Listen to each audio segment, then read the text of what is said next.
You ask Tiger to calculate. This deals with linear inequalities with one unknown. The final result is r equal or greater than -4. Let's solve it step by step. Group all constants on the right side of the inequality. Subtract 19 from both sides.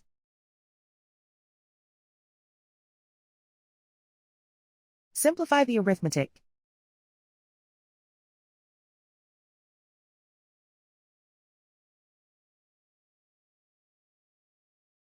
Isolate the r. Multiply both sides by 2.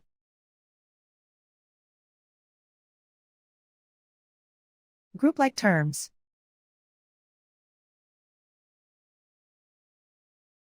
Multiply the coefficients.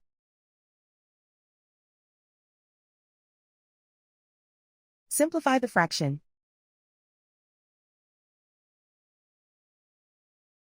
Simplify the arithmetic.